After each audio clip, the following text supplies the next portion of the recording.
सो hi guys, मैं आशीष यादव आपका आपके सूत्र चैनल में स्वागत करता हूं। दोस्तों, अगर आप क्लास 10 यानी 10वीं कक्षा की अगर आप तैयारी करते हैं तो आप बिल्कुल सही स्थान पे हैं।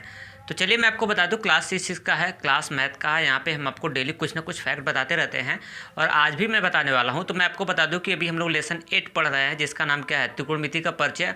इस चैप्टर के बारे में पूरा डीपली और डिटेल से मैंने इसका बेस आपको करा दिया हूँ। तो और आज इस समय तो मैं एक्सरसाइज को डील करा रहा हूँ और एक्सरसाइज की आज मैं आगे सवाल जहाँ तक हुआ था उसके आगे मैं कंटिन्यू करूँगा सवाल को। और हाँ, लेकिन आपसे रिक्वेस्ट है कि सवाल को लगाने से पहले, देखने से पहले पीछे का बेस देखिएगा, क्योंकि उसमें हम आपको पूरे फार्मूले जो है पूरा डिटेल से बताया हूँ। और बेस आप लिख लीजिएगा अपने नोटबुक में, आपके लिए बहुत बेस्ट होगा। 10वीं के लिए नहीं, आगे के लिए कंपटीशन एग्जाम के लिए या फिर कहीं भी ये काम सब देगा आपको। तो चलिए हम स्टार्ट करते हैं और आज जहाँ तक हुआ था उसके आगे मैं ये क्वेश्चन को क्या करता हूँ, कंटिन्यू करता हूँ। बताने वाला हूँ चौथा नंबर का। बताया कि 15 कॉट ए और ए क्या है, उसका एंगल है, बराबर कितना है, 8 है ना।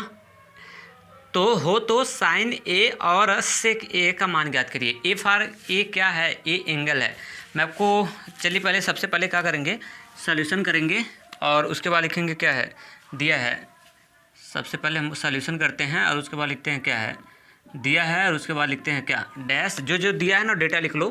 बोला है कि यहाँ पे 15 और उसके बाद 15 कॉट और ए और बराबर ये है किसका, 8 के है ना, 8 के बराबर है। तो आपको बोलना है, यहाँ से निकालना है वैल्यू किसका, साइन ए और उसके बाद सेक ए। और या तो साइन ए का वैल्यू आपको फाइंड करना है और उसके बाद क्या, सेक ए की भी वैल्यू आपको क्या करना है, निकालनी है। ठीक, दोनों के दोनों डेटा आपको क्या करना है, फाइंड करना है। तो चलिए मैं आपको बता देता हूँ। देखिए ये सब मान एक ही जैसे सारे के सारे वैल्यू निकल जाएंगे। सब प्रोसेस सबका सेम है, सबका प्रोसेस सेम है, इसलिए मैं जैसे बता रहा हूँ, ये क्वेश्चन बता दिया ना, तो क्वेश्चन आप पूरा लगा लो, सारे के सारे प्रोसेस सेम है। लेकिन मैं तो क्वेश्चन आपको बताऊँगा ही। लेकिन अगर आप मैथ के छात्र हैं ना, अपने से जानते हैं, अगर कोई चीज़ आप अपने से लगाते हैं तो उसकी एबिलिटी कुछ और ही होती है। ठीक है, तो देखिए मैं किस हिसाब से इसको डील करता हूँ। और देखिए मैं आपको बताया था, मैं फिर से एक बार रिपीट कर देता हूँ कि ट्रिग्नोमेट्री में कोई पूछेगा कि कितने अनुपात होते हैं, तो आप बताइएगा कि ट्रिग्नोमेट्री में वैसे तो मेन 3 अनुपात होते हैं। कौन कौन सा होता है, sine theta, cos theta, tan theta. 3 main होते हैं और 3 तो इसके उल्टे होते हैं। किसके उल्टे, साइन का उल्टा होता है क्या, कोसेक थीटा, कास का उल्टा क्या होता है, सेक थीटा, और टेन का उल्टा क्या होता है, कॉट थीटा होता है। 3 ये मुख्य होते हैं, 3 इसके उल्टे होते हैं। तो फिर मेन और उसका उल्टा अगर तीनों मिला दूंगा, अरे दोनों मिला दूँ, मेन और इसका उल्टा, तो 3 और 3 कितना हो जाएगा, 6 हो जाएगा। क्लियर। अब ये क्या है, ये जो साइन का ये थीटा क्या है, कोण है। अब कहेंगे कोण क्या होता है, जैसे 30 अंश, 40 अंश, 50 अंश, 20 अंश। अब जैसे ये ऐसे आएगा, आपको साइन 30 अंश आएगा, साइन कितना आएगा, 40 अंश आएगा। यहाँ पे मैं साइन थीटा इसलिए लिखा हूँ क्योंकि कोण तो हम फिक्स नहीं ना करते, हम लोग बेस पढ़ रहे हैं ना। तो अब हम साइन 30 डिग्री तो इसको लिख नहीं सकते, क्योंकि कोई भी तो कोण आ सकता है। अब ऐसा थोड़ी ना कि 30 आएगा, इसलिए हम फिक्स नहीं कर रहे हैं, इसलिए हमने थीटा माना है। ठीक है, तो ये कोण जो होगा वो बदलता रहेगा। उसी तरह जैसे यहाँ पे साइन ए हो सकता है, एंगल इस समय इसका ए आ गया है, तो उससे कोई डाउट लेना नहीं है, क्योंकि कोण चेंज होता रहेगा। बस ये साइन, कॉस, टेन, कोसेक, सेक, कॉट, ये नहीं चेंज होगा, उसका एंगल हमेशा बदलता रहेगा। क्लियर। तो एंगल बदलेगा तो बदलने दो ना, एंगल नहीं बदलेगा तो भाई सवाल कहाँ से बनेगी, आप ही सोच सकते हैं। तो चलिए इन 6 का फार्मूला होता है और उन फार्मूले को याद करने का एकदम सटीक तरीका मैं आपको बताया था। लाल बटे क्या, कक्का के ए, इस वाले फार्मूले को, बहुत इंपॉर्टेंट फार्मूला है ये। 6 मान याद करके दे देगा आपको निकाल के। इसमें मैं आपको बता दूं कि इसमें ये 3 डेटा है ही है। कितना डेटा, 3 डेटा। इसमें पहला डेटा होता है साइन का, किसका, साइन, इसका कोण होगा थीटा, मैंने मान लिया। दूसरा का डेटा होता है किसका, कास का, इसका भी कोण होगा। तीसरा का जो डेटा होता है किसका होता है, टेन का, इसका भी एंगल होगा। मैंने थीटा एंगल जनरेट कर लिया।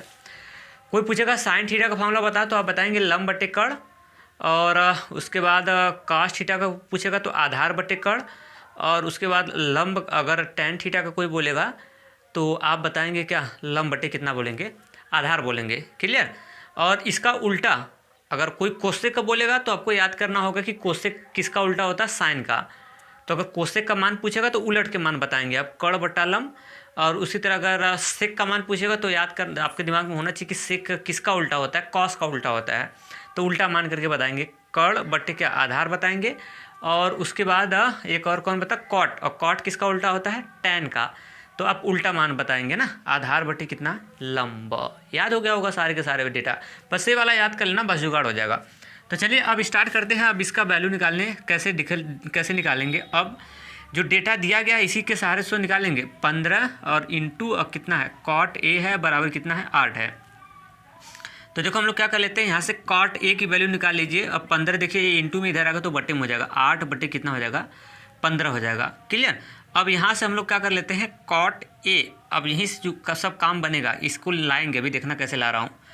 कॉट ए को हम लिख सकते हैं, कॉट ए को, कॉट किसका उल्टा होता है, टैन का उल्टा होता है। तो कॉट ए को आधार बटे क्या लिख सकते हैं, लंब। तो ये फार्मूला डाल दो, कॉट ए का फार्मूला डाल दो, क्या, आधार और बटे क्या, लंब। आधार बटे क्या, लंब। अब बराबर हो जाएगा 8 बटे कितना, 15। क्लियर इतना। अब हम लोग समकोण त्रिभुज बना लेते हैं। कौन सा त्रिभुज, समकोण त्रिभुज बना लीजिए। क्लियर। अब इसका नाम पड़ेगा, इसका नाम क्या होगा, समकोण त्रिभुज का।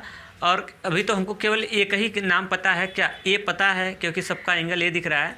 तो इस त्रिभुज का नाम हम रख लेते हैं क्या, ए बी सी। मैं यहाँ पे ए ले लिया और इसको बना लिया कितना, बी, और इसको बना लिया सी। इसको बना लिया कितना डिग्री, 90 डिग्री का कोण बना लिया। क्योंकि ये सारे के सारे फार्मूला देखो, लंब आया है और अरे लंब और आधार आया है। तो लंब, आधार और कोण ये किस त्रिभुज में आएगा, समकोण ही त्रिभुज में आएगा, इसलिए मैं समकोण बनाया हूँ। समबाहु, समद्विबाहु, विषमबाहु ये सब मत बनाना, क्योंकि इसमें ट्रिग्नोमेट्री में एक त्रिभुज खाली आएगा, वो भी समकोण त्रिभुज आएगा। क्यों आएगा, क्योंकि इसके आई एम सॉरी, इसके फार्मूला में देखने थे, लंब कर्ण आधार, कर्ण लंब और क्या है, आधार है। तो लंब कर्ण आधार, तो पाइथागोरस का प्रमेय लगता है ना इस पे। पाइथागोरस का प्रमेय किस पे लगता है, ओनली समकोण त्रिभुज पे लगता है। इसलिए समकोण त्रिभुज हमने क्या कर लिया, बना दिया। अब यहाँ से देखते हैं, अब वैल्यू डाल लेते हैं, आधार बटे क्या, लंब है। आधार बटे कितना हो गया, लंब। अब इसका आधार क्या है, अब एंगल कौन सा लेंगे, आधार का इसका एंगल कौन सा बनाएंगे, एंगल ए पकड़ना है। तो यानी ए वाला एंगल आपको लेना है, ए कोण हो गया। अब बताइएगा, ये जो एक कोण पकड़ते हैं ना, कोण के सामने वाली भुजा हमेशा लंब होती है। तो यानी लंब का वैल्यू हमको पता हो गया कितना, 15। एक कोण लिया हूँ ए, तो इस कोण के सामने वाली भुजा हो जाएगी क्या, ये हो जाएगी आपकी क्या, लंब। तो लंब की वैल्यू हो जाएगी 15। और फिर उसके बाद क्या, आधार। आधार आपको पकड़ना है, आधार 8 है। तो इसमें आधार कौन होगा, इस चित्र में समकोण के सामने कर्ण, ये थीटा है, ये लेना है कोण, तो इसके सामने हो जाएगा लंब। अब बकिया ये वाली बची भुजा क्या हो जाएगी, आधार हो जाएगी। तो आधार की वैल्यू कितनी हो जाएगी, 8। क्लियर। तो अब मैं आपको बता रहा हूँ, यहाँ से देखिएगा। लेकिन हमारा टारगेट क्या करना है, हमको तो निकालना है साइन ए। भाई साइन ए निकालना है, ए फॉर उसका एंगल है, साइन निकालना है। तो तुम फार्मूला जब साइन का लगाओगे तो आपसे मांगेगा लंब बटे क्या मांगेगा, कर्ण मांगेगा, यही ना मांगेगा, लंब बटे कर्ण। तो भाई साहब हमारे पास कर्ण तो पता ही नहीं है, हमारे पास तो कर्ण क्या नहीं है, कर्ण तो पता ही नहीं है। तब क्या करेंगे, तो वही तो कर रहा हूँ, सबसे पहले हम लोग कर्ण का पता कर लेंगे। जब कर्ण पता हो जाएगा ना, तब उसके बाद ये सब फार्मूला ये सब लगाऊंगा, तब निकल पाएगा। लेकिन मैं आपको एक चीज़ बता दूं कि देखना, मैं आपको सीधा सीधा बता दे रहा हूँ कि अगर एक समकोण त्रिभुज की अगर तीनों भुजाएं अगर आपको पता हो गई, सुनो मेरी बात अच्छे से, पेपर में आपको आपका समय बचा देगा मेरी बात। मैं क्या बता रहा हूँ, अगर एक समकोण त्रिभुज में 3 भुजाएं होती हैं, अगर तुम तीनों भुजा पता कर लिए, तीनों भुजाएं का मान अगर पता कर लिए, तो तुम 6 मान निकाल लोगे, नो प्रॉब्लम। 6 मान कौन, साइन, कॉस, टेन, कोसेक, सेक, कॉट, ये 6 के 6 डेटा निकाल लेंगे। कब, जब एक समकोण त्रिभुज का अगर तीनों भुजाएं पता कर लिए हैं तब। क्यों, क्योंकि देखिए ना, तीनों का फार्मूला तो यही है ना, सॉरी ये 6 का फार्मूला यही है। तो इसमें क्या है, लंब है, कर्ण है और क्या है, आधार है।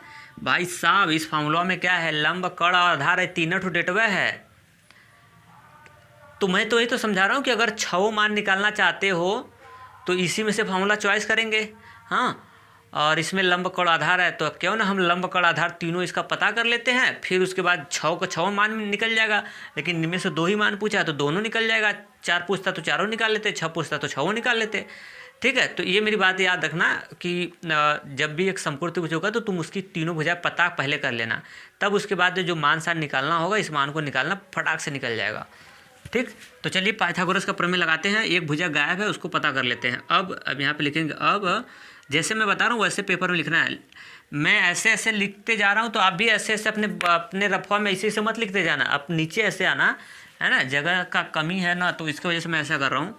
अब बस लिख देंगे समकोण त्रिभुज किसमें, ए बी सी में। अब लगा लो इसमें किसका प्रमेय, पाइथागोरस के प्रमेय से, पाइथागोरस के कहाँ से, प्रमेय से। अब इसका प्रमेय क्या है, फार्मूला। अब इसका प्रमेय देखो, कर्ण का स्क्वायर बराबर लंब का स्क्वायर प्लस किसका स्क्वायर, आधार का स्क्वायर। कर्ण क्या है, समकोण के सामने वाली भुजा कर्ण होती है, तो कर्ण कितना हो जाएगा, AC का स्क्वायर बराबर लंब। अब देखिए एक कोण लेने के लिए बोला है ना, तो ये कोण इसके सामने वाली भुजा लंब हो जाएगी। अब ऐसे मैं आपको बता दूं कि जब एक समकोण त्रिभुज में जब पाइथागोरस का प्रमेय लगाते हैं ना, तो लंब आधार किसी को भी मान सकते हैं, वो चलेगा। लेकिन जब ये साइन कॉस ए वाला जब इसमें लगाएंगे तो इसमें लंब आधार किसी को नहीं मान सकते हैं। पाइथागोरस में चाहे जिसको मान लो चल जाएगा। लंब का स्क्वायर, चलो मैं थीटा यही कोण लिया हूँ तो इसके सामने वाली भुजा लंब मान लेता हूँ, तो लंब की वैल्यू हो जाएगी 15 और प्लस तब आधार हो जाएगा, ये वाली भुजा आधार हो जाएगी और आधार हो जाएगा 8 का स्क्वायर। इसको डील कर लेते हैं। 15 का स्क्वायर हो जाएगा, 15 का स्क्वायर हो जाएगा कितना, 15 का स्क्वायर हो जाएगा 15 होता है 225, 225 अब प्लस 8 का स्क्वायर हो जाएगा कितना, 64। अब ये इसको जोड़ लो, 5 और 4 हो जाएगा 9 और 6 2 कितना हो जाएगा 8 और हो जाएगा 289 हो जाएगा। यानी AC का स्क्वायर और AC के स्क्वायर की वैल्यू 289 आई है। AC के स्क्वायर की वैल्यू 289 आ रही है, लेकिन हमको AC के स्क्वायर का नहीं, हमको कर्ण चाहिए। कर्ण बोले तो क्या AC चाहिए, ना कि AC का स्क्वायर। तो जब AC का वैल्यू निकालेंगे तो ये स्क्वायर है ना, कोई चीज़ अगर नहीं पता है जिस बच्चे को, तो पता कर लो आज से कि अगर कोई चीज़ अगर इधर स्क्वायर में रहती है, जब उसको उधर भेजते हैं ना तो वो कड़ी में चली जाती है। कड़ी में हो जाएगा कितना, 289। अब थोड़ा सा और है, अब 289 यहाँ से AC या बराबर, अब 289 का वर्गमूल निकालना है आई एम सॉरी, 289 का वर्गमूल निकालना है। तो बताओ 289 का वर्गमूल कितना होगा, कोई बच्चा बता सकता है। 17 का वर्गमूल होता है कितना, 289। तो AC का वैल्यू आ गया कितना, AC की वैल्यू आ गई। ये सेमी उमी में दिया है कुछ, नो कोई कुछ नहीं दिया, तो मात्र को मत रखना आप, ठीक। तो यानी AC की वैल्यू आ गई आपका कितना, ये 17 निकल के आ गई। तो 17 मत लिख दीजिए यहाँ पे, 17 जो डेटा दिया रहता है उसको लिखते हैं, 17 मत लिख देना। तो यानी हमको कर्ण पता हो गया, कर्ण कितने का हो गया, 17 का हो गया। कर्ण के बारे में जानकारी हो चुकी, 17 का है हमारा। अब देखिए कुछ बच्चों को शायद ये समस्या हो रहा होगा कि सर 225 कैसे आया, 64 कैसे आया। चलो मैं उनको बता देता हूँ, जिसको समस्या नहीं होगा तो उसको कोई दिक्कत नहीं। देखो 15 दूना 30 ऐसे मत कर देना, 15 दूना 30 ऐसे नहीं होता है। 15 कितनी बार है, 2 बार है। इसका मतलब ये होता है, इसको खोलने का तरीका ये होता है 15 गुणे 15। अब गुड़ा उड़ा तो आता है ना, 15 गुणे 15 करके देखना 225 आएगा। उसी तरह 8 का स्क्वायर है ना, तो 8 दूनी 16 नहीं, 8 2 बार है। 8 गुणे कितना 8, 8 हटे कितना हो जाएगा 64 हो जाएगा। ये खोलने का तरीका है, क्लियर। ये खोलने का कितना है तरीका है। इसको मत लिखिएगा, इसको नहीं लिखना है आपको, है ना। तो AC की वैल्यू आ गई कितना 17। अब ये 289 का वर्गमूल होता है 17, इसलिए मैं 17 लिख दिया। अब यहाँ तक फाइनल। अब निकाल लेते हैं पहला नंबर। इसका पहला नंबर क्या निकालना था, अब निकालना है आपको साइन A, साइन SIN, उसके बाद A है। अब साइन A निकालना है, तो साइन A का फार्मूला रख लो। पहले फार्मूला रखेंगे। इसका फार्मूला क्या होता है, साइन A, पहले देखो साइन A होता है, दूसरे का कॉस होता है, तीसरे का टैन होता है। एंगल तो चेंज होता रहेगा, उससे कोई दिक्कत नहीं है। साइन A का फार्मूला क्या होता है, लंब बटे कर्ण। क्या होता है, लंब और बटे क्या, कर्ण। अब यहाँ से लंब रख लेते हैं। अब देखिए लंब क्या है, थीटा है ना, एंगल इसका कितना है A। एंगल देख के इसकी साइन का एंगल क्या है, A है, तो A वाला एंगल लेना होगा, एक कोण A पकड़ना है, इसको आधार बनाना है। तो लंब क्या होता है, कोण के सामने जो कोण होता है, थीटा जो कोण होता है, कोण के सामने वाली भुजा हमेशा क्या होती है, लंब होती है। तो लंब की वैल्यू हो गई कितनी 15 बटे कर्ण लेना है, तो जो समकोण है, समकोण के सामने वाली कर्ण हो जाएगी। तो कर्ण AC है, तो AC की वैल्यू कितनी है 17। तो एक हो गया 15 बटे 17 किसका मान, साइन A का वैल्यू निकल गया। अब कौन सा निकालना है, एक और है, निकाल लेते हैं। अब मैं यहाँ पे लगा लेता हूँ दूसरा का नंबर। आप कैसे लगाएंगे, आप सवाल को अब ऐसे हल डन करते जाएंगे, मेरे जैसा ऐसे नहीं लेके जाना है, ठीक है। और दूसरा का क्या है, सेक A, सेक A। तो सेक A का फॉर्मूला लगा लीजिए। देखिए सेक ए, अब इसमें साइन होता है, कॉस होता है, टैन होता है, सेक तो है नहीं। तो सेक मैं आपको बेस में बताया था कि सेक का उल्टा क्या होता है, सेक किसका उल्टा होता है बताओ, मैं आपको बताया था ना सेक किसका उल्टा होता है, नहीं बताया था? देखो मैं बताया था, याद करो, बेस में जाके देखना, मैं ऐसे लिखवाया था कि अगर कॉस थीटा है तो उसको हम लोग उसका उल्टा सेक थीटा होता है, और सेक थीटा का कोई उल्टा पूछेगा तो कॉस थीटा, ऐसे बनाया था। मतलब कॉस का उल्टा सेक और सेक का उल्टा क्या, कॉस। और बताया था आपको, ऐसे भी बताया था, साइन थीटा का उल्टा कोई बोलेगा तो कोसेक थीटा, और कोसेक का उल्टा बोलेगा तो क्या, साइन थीटा। दोनों साइड एरो लगाया हूँ ना, इधर से बोलेगा साइन तो कोसेक जाइएगा, कोसेक का उल्टा पूछेगा तो साइन। दोनों एक दूसरे क्या होते हैं, उल्टे होते हैं, सही ना। तो ये डेटा मैं आपको बताया था फार्मूला वहाँ पे, ठीक है। अब बार बार अगर बताऊँगा तो बताओ सिलेबस आगे कैसे पड़ेगा ना, तो बार बार तो बता नहीं सकता हूँ मैं। अब यहाँ से रख लेते हैं। अब सेक का उल्टा किसका उल्टा होता है, सेक कॉस का। तो ये है ना, तो उल्टा बल्कि करके बोलेंगे अब, कर्ण बटा क्या, आधार। तो सेक एक का फॉर्मूला बताएंगे क्या, कर्ण बटे क्या, आधार। अब कर्ण की वैल्यू निकाला हूँ ना, कर्ण यही है ना, AC की वैल्यू आया था कितना, 17 और बटे आधार, और आधार की वैल्यू की बात किया जाए तो आधार कितना है, इसका 8 है। तो ये इसका आंसर हो जाएगा, ठीक। तो सेक ए का भी वैल्यू निकाल लिया और उसके बाद साइन ए का भी वैल्यू निकाल लिया। तो मेरे ख्याल से स्पष्ट हुआ होगा, समझ में आया होगा। तो चलिए अगला क्वेश्चन लगाते हैं। तो चलिए साथियों, देखिए मैं आपको एक चीज़ बता दूं कि इसके चौथा क्वेश्चन अभी कराया हूं, अब तो नंबर 5वां का था, लेकिन मैं उससे पहले आपको एक फैक्ट बता दे रहा हूँ। इस फैक्ट से आपको बहुत ज़्यादा सपोर्ट मिलेगा, कहाँ, वर्गमूल निकालने में। कहाँ, वर्गमूल निकालने में। ये देखिए टेबल है, मैं बेस में तो नहीं करवाया हूँ, अगर बेस में जगह होगा तो इस टेबल को आउट कर लीजिएगा। 30 तक का स्क्वायर है, ठीक है। ये वर्गमूल निकालने में बहुत ज़्यादा आपका महत्व निभाएगा, ठीक है। ये 30 तक का स्क्वायर है, ये आप याद कर लीजिएगा, और वर्गमूल निकालने में बहुत ज़्यादा आपका क्या करेगा, हेल्प करेगा। चलिए मैं आपको दिखा देता हूँ। ये देखिए आप, मैं तो हट जा रहा हूँ, ये इधर हट जाता हूँ, क्लियर। अब हो गया होगा, पूरा दिख गया होगा।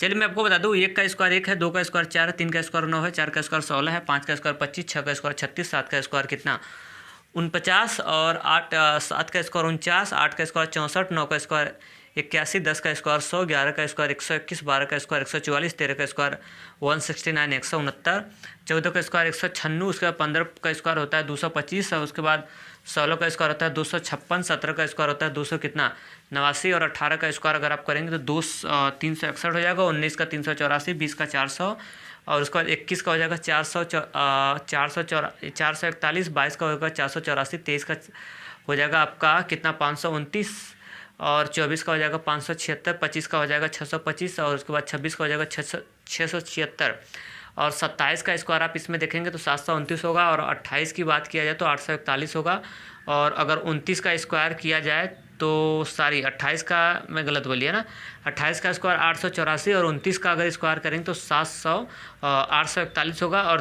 30 का स्क्वायर करेंगे तो हो जाएगा कितना 900, जो मैं की लिखा हूँ कितना 300, जो गलत लिख दिया हूँ, ठीक है 900।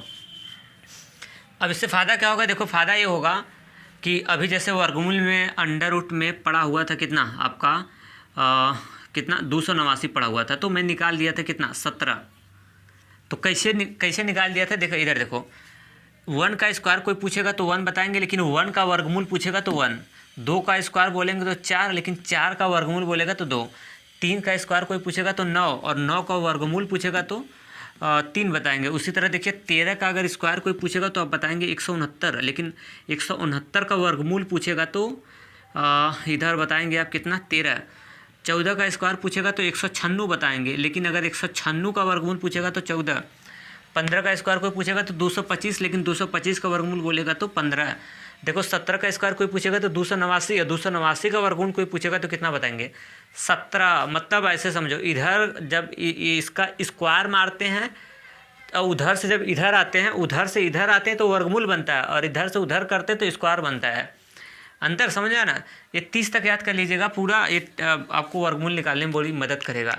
अब एक आठ मैं बता दूँ कैसे आया है। देखो 729 कैसे आया होगा, 27 का स्क्वायर ऐसे आया होगा, 27 का स्क्वायर है ना, तो इसको ऐसे खोलेंगे 27 और गुणे कितना 27। अब 2 बार गुणा करके देखो, 27 गुणे 27 का 27, और 27 गुणा करके देखो 7 7 49, और बचेगा कितना 4, और 7 दूनी 14, 14 4 कितना हो जाएगा 18, और 7 दूनी 14 के 4 बचेगा 1, 2 दूनी 4 कितना 5, 9, और 8 4 12, और 5 1 6 6 कितना हो जाएगा 7। आया ना 729। तो इसी तरह 28 स्क्वायर ना, तो 28 गुणे 28 2 बार करेंगे। 29 का स्क्वायर है तो 29 गुणे 29, तो वही कर उसी स्क्वायर को मैं ऐसे लिख दिया हूँ। तो इस 60 तरीका है, एकदम याद होगा तो बहुत अच्छे से काम हो जाएगा। अब मैं वर्गमूल निकालूंगा तो आपको तकलीफ नहीं होगा ना, बड़ी तकलीफ हो रहा होगा कुछ लोगों को, कैसे कैसे निकाल दे रहे हैं और ना गलती मत देना, ठीक है, सब झोंक देना मेरे ऊपर। चलिए अब मैं आपको अगला क्वेश्चन करा दे रहा हूँ। देखिए अगला क्वेश्चन मैं पढ़ता हूँ, कौन सा 5वां नंबर का, बता रहा है कि यदि सेक थीटा, अब बताओ सेक किसका उल्टा होता है, बता दो, कोई बताएगा? कॉस का उल्टा होता है, ठीक। यदि सेक थीटा बराबर हो गया कितना, 12/13, 12/13, ओ नो 13/12 है, आई एम सॉरी, है कितना है, 13/12 है। तो अन्य सभी त्रिकोणमितीय अनुपात का परिकलन कीजिए, अन्य सभी त्रिकोणमितीय अनुपात का परिकलन करिए। अभी पहले मैं सॉल्यूशन कर देता हूँ फिर समझाता हूँ। पहले देखिए सॉल्यूशन करेंगे और उसके बाद लिखेंगे क्या दिया है, यही आपको करना है। सेक एंगल क्या डिसाइड किया भाई, सेक थीटा है कि ये है 55, इस बार देखो एंगल थीटा डाल दिया, मैं तो बताया ना कोड चेंज होता रहेगा, और ये है 12/13 है, क्लियर। अब देखो भाई साहब, अब तो मज़ा आएगा, है ना। बोल दिया है कि यदि सेक थीटा बराबर हो गया 13/2 नहीं, 13/12, 13 कितना है 12 है, तो बोला है कि अन्य त्रिकोणमितीय अनुपात ज्ञात करिए। अन्य त्रिकोणमितीय अनुपात, भाई साहब कितने त्रिकोणमितीय अनुपात होते हैं, 6। मुख्य रूप से तो बोला नहीं है ना, जब मुख्य रूप से नहीं बोलेगा तो आप कितना, कोई पूछेगा कितने त्रिकोणमितीय अनुपात होते हैं, तो अगर मुख्य रूप से नहीं बोला है तो आप बताएंगे कि त्रिकोणमितीय अनुपात जो होते हैं कितने होते हैं, 5 होते हैं, अरे 6 होते हैं। Sine cos tan cosec sec और कितना कॉट, क्लियर। अब उसमें से एक ठो आपको दे दिया है, क्या सेक 6 होते हैं, एक दे दिया है, अगर एक दे दिया तो बचे कितने, 5 तो बचे होंगे। अब 5 तो कौन बचे होंगे, साइन कॉस टेन कोसेक और सेक तो दिया ही है, और उसके बाद क्या कॉट। तो वही कह रहा है कि अन्य ज्ञात करिए। तो अन्य ज्ञात करने का मतलब आपको क्या क्या निकालना होगा यहाँ से, साइन, इस बार एंगल क्या पकड़ेंगे पता है, साइन, इस बार एंगल क्या लेंगे, एंगल थीटा है, ए नहीं है, एंगल थीटा है। यानी अब अन्य जो 5 ठो निकालना, यानी साइन थीटा निकालना होगा, कॉस थीटा निकालना होगा, और उसके बाद कितना निकालना होगा, टेन थीटा निकालना होगा, फिर आपको क्या निकालना होगा, कोसेक थीटा निकालना होगा, फिर आपको निकालना क्या होगा, कॉट थीटा निकालना होगा, और क्या बच गया भाई साहब, 1 2 3 4 5 तो हो गया, अब कुछ नहीं बचा होगा, समझा। यानी अब ये पूरा निकालना है, 6 होते हैं, एक ठो दे दिया, 5 निकालना। भाई दिक्कत क्या है, हमको निकालने में क्या जाता है। अब देखो कैसे निकालना है, एकदम आसान तरीके से बता रहा हूँ। अब यहाँ से दे दिया आपको कितना, सेक थीटा बराबर 13 कितना है 12 है, क्लियर। 13/12 हो गया ना। अब सेक का फार्मूला रख लो, सेक थीटा का फार्मूला रख लो। अब सेक थीटा का फार्मूला क्या होता है, अब जिसको नहीं पता है, जिस बच्चे को, तो मैं आपको बता दूं, सेक का फार्मूला, सेक किसका उल्टा, तब बेस में देख लेना, मैं बताया हूँ, लिखवाया हूँ। सेक का फार्मूला होता है कर्ण बटे क्या, आधार, क्योंकि सेक किसका उल्टा होता है, कास का उल्टा सेक होता है। तो कास का फार्मूला होता है आधार बटे कर्ण, तो सेक का फार्मूला हो जाएगा कर्ण बटे कितना, आधार। बेस में जाके देखना, पूरा कराया हूँ भाई साहब, ऊपर के 2 वीडियो बेस के होंगे, उसको देख लेना, है ना। तो उसको मैं कर दिया क्या, कर्ण और बटे मैंने क्या डाल दिया, आधार, कर्ण बटे कितना डाल दिया, कर्ण बटा मेरा आधार हो जाएगा। कर्ण की वैल्यू यहाँ से रख लेना कितना, और एक रख लिया। अब इधर कितना आ रहा है, 13/12 तो इधर करेगा। अब क्या करेंगे, अब पता है, अब आपको समकोण त्रिभुज बनाएंगे तभी बात बनेगी। ये डेटा ले आके इतना रखने के बाद तुरंत समकोण त्रिभुज एक बना लेना, क्लियर। अब इसका नाम तो यहाँ पे देखो एंगल उंगल थीटा डिसाइड किया है, तो नाम अपने सब कुछ ले लेना इस बार, ABC। अब इस एंगल को 90 डिग्री है तो 90 डिग्री बना देना, और इसको हम डिसाइड कर दिया, हम अपने से मान रहा हूँ इसको थीटा, इसको भी मान सकते हैं थीटा। कैसे नाम रखा, नाम यहाँ पे दिया हुआ नहीं है, तो मैंने पहले एक समकोण त्रिभुज बनाया और उसमें ABC अपने से नाम दे दिया। कोई भी नाम दे सकते हैं, PQR STUV W, जो मन करे सो नाम दे देंगे। नाम देने के बाद अब यहाँ पे इसका एंगल कितना है, थीटा है यहाँ पे, तो इसमें से 3 कोण में से किसी एक कोण को हम थीटा अपने से मान लेंगे। आपकी इच्छा करता है तो ये भी मान सकते हैं, जैसे ये थीटा माना हो तो इसके सामने लंब हो जाएगा, और इस समकोण के सामने वाली भुजा कर्ण हो जाएगी, ये वाली आधार हो जाएगी। आप इसको बना लेंगे तो ये लंब हो जाएगी, फिर किसी को बना सकते हैं ना। तो चलते हैं, अब यहाँ से कर लिया। अब यहाँ से कर लेते हैं, एक कर्ण है और एक क्या है, आधार है। तो कर्ण की वैल्यू कितनी है, 13 है, तो समकोण के सामने वाला भुजा होती है कर्ण, तो इसकी वैल्यू 13 डाल दिया। और आधार की वैल्यू 12 है, तो यार ये थीटा है ना, तो थीटा के सामने लंब हो जाएगा, लेकिन यहाँ पे दिया है क्या है, आधार है, तो आधार की वैल्यू 12 हो जाएगा। अब यानी हमको ए वाली भुजा निकालनी है ए बी। मैं आपको फिर से बता दे रहा हूँ कि जब भी एक समकोण त्रिभुज की अगर तुम तीनों भुजाएं अगर आप निकाल लोगे, तीनों भुजाएं ना, तो 6 के 6 मान निकल जाएंगे। क्लियर? तो 6 नहीं निकालना है, 5 निकालना है ना। तो तीनों भुजाएं तुम निकाल के बैठ जाना। पहले कौन सी भुजा एब्सेंट है, ए बी एब्सेंट है, तो इस पर हम लोग पाइथागोरस का प्रमेय लगा के पहले हम लोग ए बी का वैल्यू क्या कर लेते हैं, निकाल लेते हैं ना। अब यहाँ से लगाते हैं पाइथागोरस के प्रमेय से, पाइथागोरस प्रमेय से। अब इसका प्रमेय क्या है आपको पता होना चाहिए, कर्ण का स्क्वायर बराबर होता है किसका, लंब का स्क्वायर। चलो हिंदी में लिख देता हूँ, कर्ण का स्क्वायर बराबर होता है किसका, लंब का स्क्वायर, और प्लस में किसका स्क्वायर, आधार का स्क्वायर। अब कर्ण की वैल्यू, अब ये समकोण हो गया, समकोण के सामने वाला कर्ण हो गया, कर्ण की वैल्यू हो जाएगा 13 का स्क्वायर बराबर लंब, थीटा के सामने हो जाएगा लंब, ये हो जाएगा ए बी का स्क्वायर और प्लस आधार, और आधार कितना हो जाएगा 12, आधार इसका कितना हो जाएगा 12 हो जाएगा, तो ये हो जाएगा कितना 12 का स्क्वायर। क्लियर? अब यहाँ से हो जाएगा 13 का स्क्वायर। देखो अभी अब 13 का स्क्वायर लिखवाया हूँ ना टेबल में, 13 का स्क्वायर कितना होता है 169। अब ए बी का स्क्वायर और उसके बाद 12 का स्क्वायर कितना होता है, 12 का लिखवाया हूँ 144, 12 गुणे 12 2 बार करोगे 144 आएगा। इसको इधर भेज देना, क्योंकि हमको किसकी वैल्यू निकालनी है, ए बी की वैल्यू निकालनी है ना। जिसकी वैल्यू निकालना होगा भाई साहब उसको अकेले करना, जिसकी वैल्यू निकालनी होगी उसको अकेले करना, तब जाके बात बनेगी। ठीक है? अब इसको इधर भेज देते हैं, तो 169 और माइनस इधर प्लस में इधर आएगा तो माइनस हो जाएगा 144, क्योंकि इधर प्लस में है ना, डेटा इधर आती है तो माइनस हो जाएगी, और हो जाएगा ए बी का स्क्वायर। इसमें से घटा लोगे आप तो 25 आएगा, और इधर हो जाएगा क्या, ए बी का स्क्वायर। और जब ए बी का वैल्यू निकालेंगे ना ए बी का, तो इधर आएगा तो अंडर रूट में हो जाएगा, और अंडर रूट में हो जाएगा कितना 25। अब आपको बताया था ना कि 25 का वर्गमूल, आपको मैं बताया था ना 25 का वर्गमूल, बताओ 25 का वर्गमूल अंडर रूट में चला गया। जानते ना, कोई चीज़ अगर स्क्वायर में होगा तो इधर कड़ी में हो जाएगा। 25 का वर्गमूल बताओ भाई साहब, कोई बताएगा? 5 लिखवा हूँ, देख लेना। और ए बी, यानी ए बी की वैल्यू हमको निकल गई कितना 5, यानी ये वाला लेंथ हमको मालूम हो गया, इसकी लंबाई कितनी हो गई 5 हो गई। बस अब जब तीनों भुजाएं पता हो गई तो अब तो एकदम आसान हो गया। अब फटाफट जो डेटा निकालना है निकाल लो। अब हम निकाल लेते हैं, पहला नंबर निकालना है हमको, निकल गया ना, तीनों भुजाएं पता हो गई ना। पहला नंबर निकालना है हमको क्या, साइन, तो चलो साइन थीटा निकाल लेते हैं। साइन थीटा निकालना है तो उसका फॉर्मूला लंब बटे क्या होता है, कर्ण, लंब बटे कितना कर्ण। क्लियर? अभी आगे बढ़ा लेते हैं, नीचे भी आप ले रहे हो, मैं ऐसे लगा रहा हूँ इस बार। लंब की वैल्यू ले लो, लंब क्या है, ये थीटा है, थीटा के सामने वाली भुजा क्या होती है लंब, लंब की वैल्यू है ए बी, और ए बी की वैल्यू कितनी आया है 5, ए बी की वैल्यू कितनी है 5 है। या फिर इस बार चलो मैं थोड़ा सा ऐसे बता रहा हूँ, थीटा के सामने लंब हो गया तो लंब की पहले मैंने ए बी रख लिया बटे लंब बटे कर्ण होता है, तो उस कर्ण क्या है, समकोण के सामने वाली भुजा कर्ण होती है, तो कर्ण की वैल्यू कितनी है ए सी है। अब ए बी की वैल्यू निकली है कितनी 5 बटे, और कर्ण ए सी की वैल्यू कितनी है 13, तो यानी साइन थीटा की वैल्यू आया हमारा आंसर कितना 5 बटे कितना 13। कोई दिक्कत नहीं ना।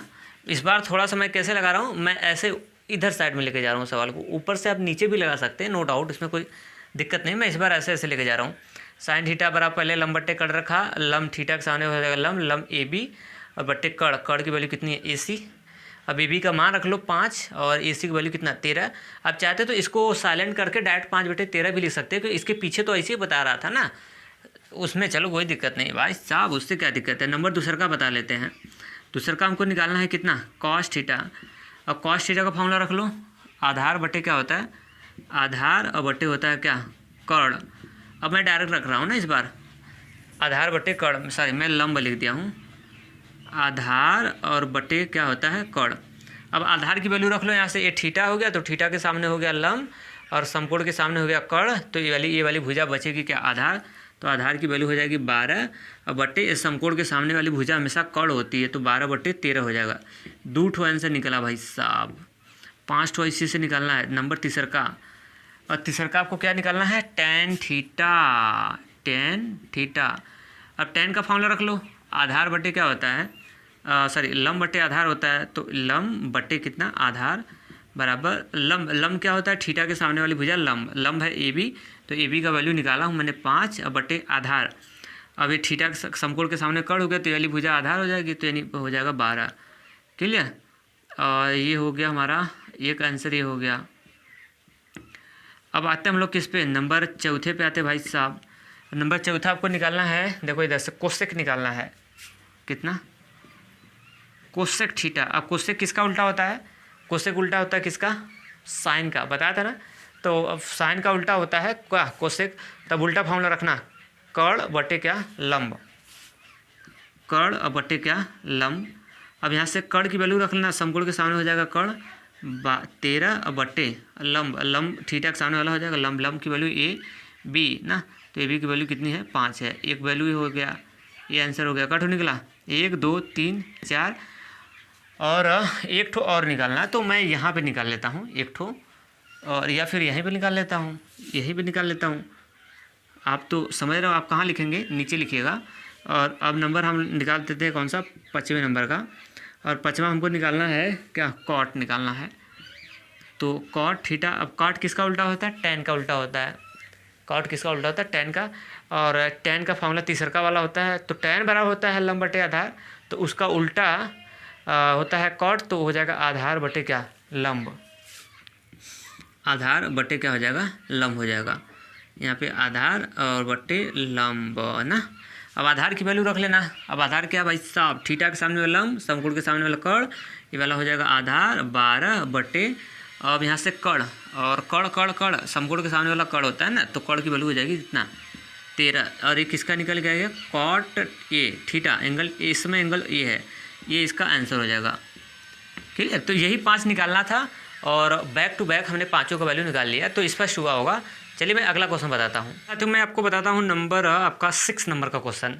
सारे के सारे क्वेश्चन कराऊंगा, बेफिक्र रहिएगा, बस हाँ ईमानदारी से पढ़िएगा। बता रहा है कि यदि कोण ए और कोण बी न्यून कोण है, नो डाउट। न्यून कोण का मतलब समझ गए, ऐसा ए और बी न्यून कोण है, तो न्यून कोण आपको पता होना चाहिए ना, मालूम क्या है, ऐसा कोण जो 90 डिग्री से जो 0 से तो बड़ा हो लेकिन 90 अंश से क्या छोटा हो, तो इस प्रकार बने कोण को हम लोग कौन सा कोण कहते हैं, न्यून कोण। न्यून कोण का मान 0 डिग्री से बड़ा होता है लेकिन 90 से छोटा होता है, जैसे 45 अंश, 60 अंश, 30 अंश, 20 अंश, 10 अंश, ये सारे के सारे न्यून कोण होते हैं। तो यही कह रहा है ए और बी न्यून कोण है, इसका मतलब ए और बी का एक कोण है ना, तो इनका मान 90 डिग्री से क्या होगा, छोटा होगा। वही कह रहा है किताब वाला। न्यून कोण है जहाँ बोला कि कॉस ए बराबर कॉस बी, तो दिखाइए कि कोण ए बराबर कोण बी। दिखाने का मतलब समझते हो क्या होता है, सिद्ध करना है। देखिए एकदम मस्त वाला सवाल है, मस्त तरीके से बता भी रहा हूँ, टेंशन मत लेना। सबसे पहले हम लोग क्या करेंगे, सॉल्यूशन करेंगे और उसके बाद लिख देंगे क्या दिया है, और उसके बाद क्या डैश दिया है, उसके बाद क्या डैश। और यहाँ से बोला है यदि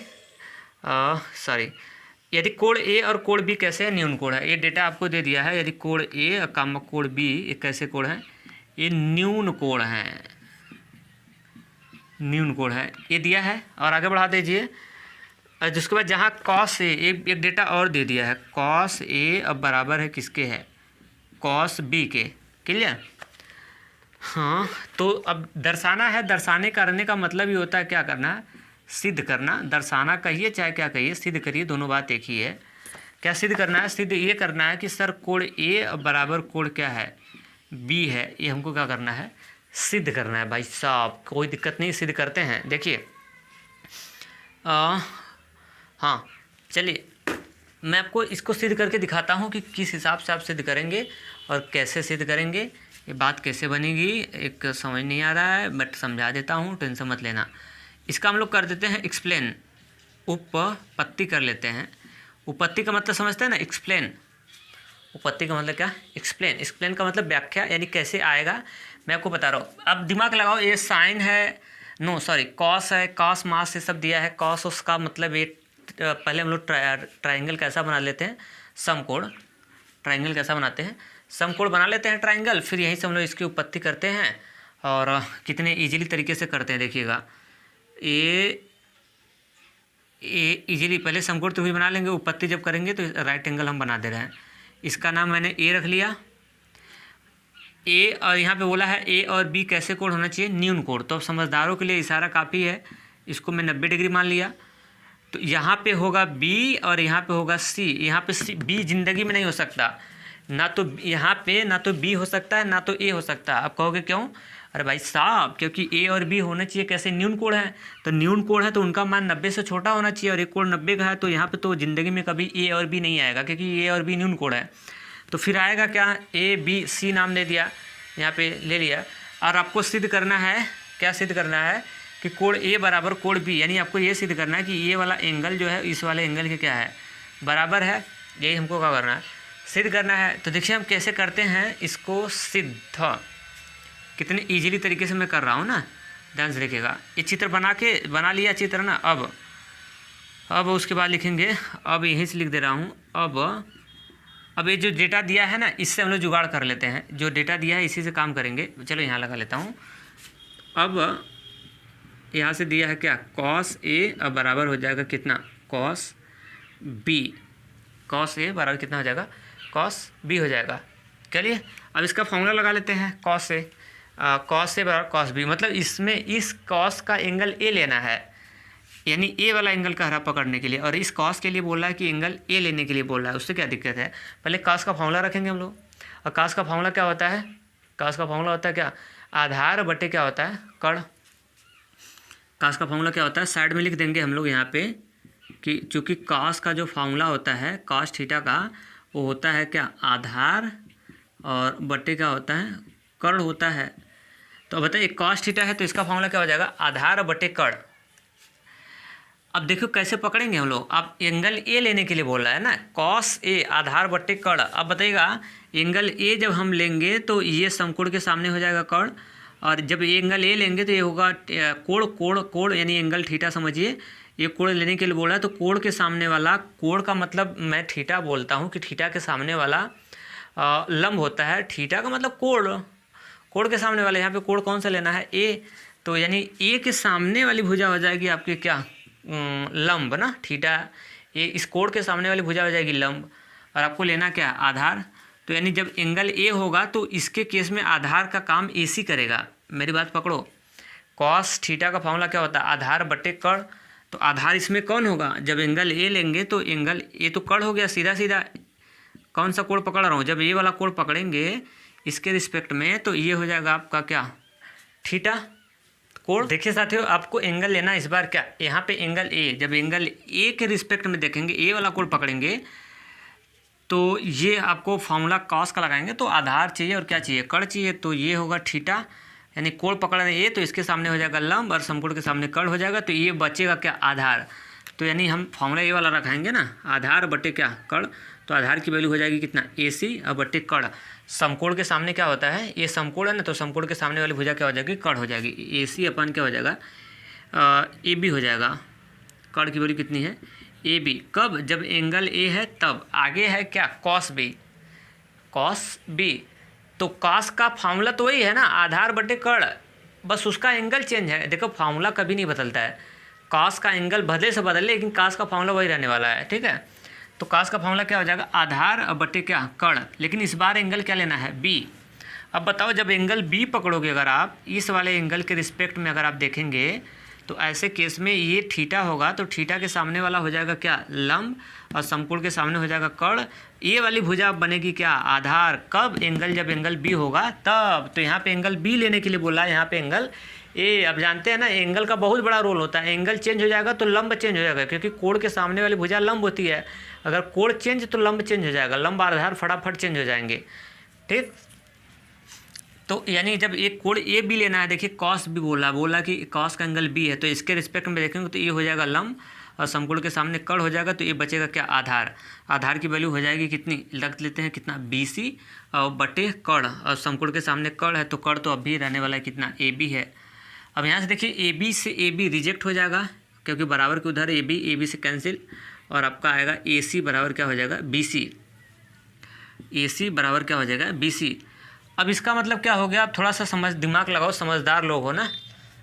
अब बताइएगा AC बराबर AB, यानी AC A है और AB A है, यानी ये दोनों भुजाएं बराबर हो गए। थोड़ा मैं निकाल के इधर थोड़ा दिखा रहा हूँ। यहाँ पे मैंने नाम रखा था A, यहाँ पे रखा था B, और यहाँ पे रखा था, यहाँ पे रखा था C, और यहाँ पे रखा था B। यहाँ से बोल रहा है कि AC बराबर हो गया किसके है, BC के है। भाई साहब अगर ये दो भुजाएं बराबर हो गई हैं तो आप जानते हैं ना कि इसका खासियत क्या होता है। आप जानते हैं ना कि ये त्रिभुज कैसा हो गया कि अगर एक त्रिभुज की अगर दो भुजाएं बराबर हो गई तो त्रिभुज हो जाएगा समद्विबाहु। आप जानते हैं कि अगर एक त्रिभुज की दो भुजाएं बराबर होती हैं तो उसके दो कोण भी बराबर होंगे। अगर एक त्रिभुज की तीन भुजाएं बराबर हो गई ना तो उसके तीन कोण भी बराबर होते हैं। अगर एक त्रिभुज की एक भी भुजा बराबर नहीं है तो उसके एक भी कोण नहीं बराबर होते हैं। तो ये देखिए सिद्ध मैंने कर दिया कि AC बराबर AB, यानी ए वाली भुजा इस वाले भुजा के क्या है, बराबर है। तो अगर ये वाली भुजा इस वाले भुजा के बराबर है तो इसका मतलब इसके दो कोण भी बराबर होंगे, क्योंकि दो भुजाएं बराबर तो इसके दो कोण भी बराबर होंगे। अब दो कोण कौन से बराबर होंगे, कैसे पहचानेंगे? जो भुजाएं बराबर होती हैं उसी के सामने के दोनों कोण आपस में बराबर होते हैं। मतलब जो भुजाएं बराबर होंगी, ठीक, जो भुजाएं बराबर होती है उसके सामने वाले कोण भी आपस में क्या हो जाते हैं, इक्वल हो जाते हैं। जैसे अगर ऐसे नहीं समझा तो चलो ऐसे समझो, जैसे ABC ये ट्राइंगल है ना, ए वाली भुजा दोनों बराबर होगा ना तो इसके सामने का कोण भी बराबर होगा। इसके सामने का कोण क्या है, A, और इसके सामने का कोण A, ये दोनों कोण बराबर हो जाएंगे। मतलब अगर ये 40 डिग्री का होगा तो ये भी कितना डिग्री का होगा, 40 डिग्री का होगा। तो वही हाल है यहाँ पे सिद्ध हो गया है AC बराबर क्या, BC। AC बराबर है BC, यानी दो भुजाएं बराबर हो गए तो त्रिभुज हो गया समद्विबाहु। अगर समद्विबाहु हो गया तो इसके दो कोण भी बराबर होंगे। कौन से दो कोण? इस वाले भुजा के सामने निकल जाओ तो इस वाले भुजा के सामने निकलेंगे तो ये कोण, और इस वाले AC के सामने निकल जाओ तो AC के सामने निकलेंगे तो ये वाला कोण। अगर A x का होगा तो ये भी x का होगा, यानी कोण A और कोण B आपस में हो गए क्या, इक्वल। यही तो सिद्ध करना था, यही तो क्या करना था, आपको सिद्ध करना था। अब देखिए इसको लिखेंगे कैसे, थोड़ा इसको मिटा दूँ। ये चीज़ समझ आया होगा, है ना, ये चीज़ समझ आया होगा। और यहाँ वाला भी चित्र में मिटा दिया, देखो मैं कितना वो हूँ, गलती करता हूँ ना। नाम रख लिया, नाम रख लो। यहाँ पे C रखा था, यहाँ पे A रखा था, यहाँ पे क्या रखा था, B रखा था। और ये कितना डिग्री का कोण था, ये 90 डिग्री का कोण था। तो लिख देंगे, इससे स्पष्ट है, नीचे बताएंगे सर इससे स्पष्ट है कि कोण A बराबर हो जाएगा किसके, कोण B के। कैसे लिख देना कि चूँकि इसकी दो भुजाएं बराबर हैं, इसकी दो भुजाएं बराबर हैं तब दो कोण भी बराबर होंगे। दो कोण, गोड़ मत लिख देना कोण हो जाएगा, तो दो कोण भी बराबर होंगे,